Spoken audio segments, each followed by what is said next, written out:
Welcome. This is another video in my NIV Bible reading series. NIV stands for New International Version.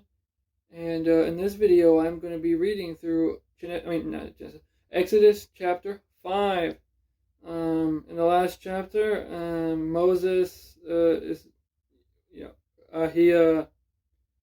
performed the miraculous signs and stuff like that, and the people bowed down to God and stuff like that, and now it's gonna go into chapter 5.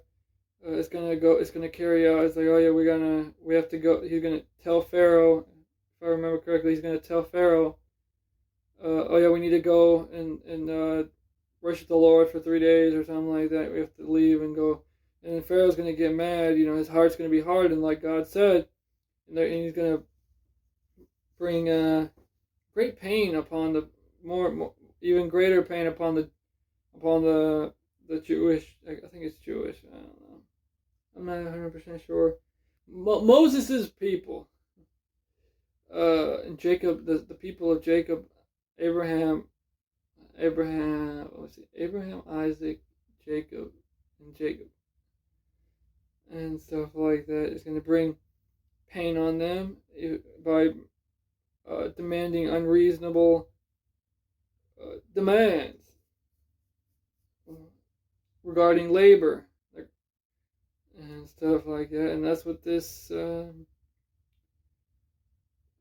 what this chapter is about. It's not that long. It's not that long of a chapter. But anyway, if you're on YouTube, check out the playlist. Top right hand corner, click the little card in the first few seconds of the video that's there.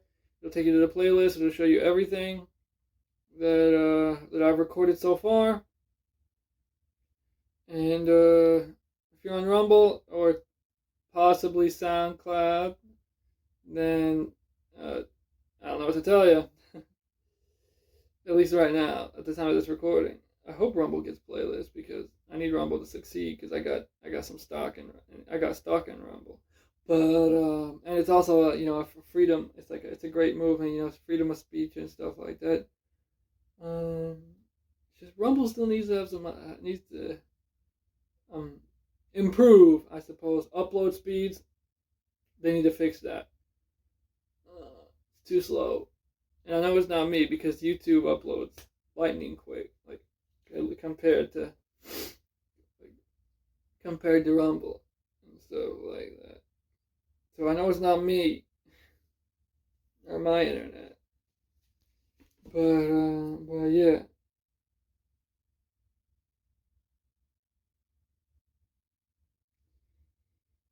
Anyway, Exodus chapter 5. Alright, let's get into it. Afterward, Moses and Aaron went to Pharaoh and said, "This is what the Lord, the God of Israel, says. Let my people go so that they may hold a festival to me in the desert." Pharaoh said, "Who is the Lord that I should obey him and let Israel go? I do not know the Lord, and I will not let Israel go." Then they said, "The God of the Hebrews has met with us. Now let us take a 3-day journey." Hebrews, yeah, that's what they are, Hebrews. Has met with us. Now let us take a 3-day journey into the desert to offer sacrifices to the Lord our God, or he may strike us with plagues or with the sword. But the king of Egypt said, "Moses and Aaron, why are you taking the people away from their labor? Get back to your work." Then Pharaoh said, "Look, the people of the land are now numerous, and you are stopping them from working." That same day, Pharaoh gave this order to the slave drivers and foremen in charge of the people: "You are no longer to supply the people with straw for making bricks. Let them go and gather their own straw, but require them to make the same number of bricks as before. Don't reduce the quota. They are lazy, that is why they are crying out. Let us go and sacrifice to our God. Make the work harder for the men so that they keep working and pay no attention to lies." Then the slave drivers and the foremen went out and said to the people, "This is what Pharaoh says: I will not give you any more straw. Go and get your own straw wherever you can find it, but your work will not be reduced at all." So the people scattered all over Egypt to gather stubble to use for straw. The slave drivers kept pressing them, saying, "Complete the work required of you for each day, just as when you had straw. The Israelite foremen appointed by Pharaoh's slave drivers were beaten and were asked, "Why didn't you meet your quota of bricks yesterday or today as before?" Then the Israelite foreman went and appealed to Pharaoh. "Why have you treated your servants this way? Your servants are given no straw, yet we are told, 'Make bricks.'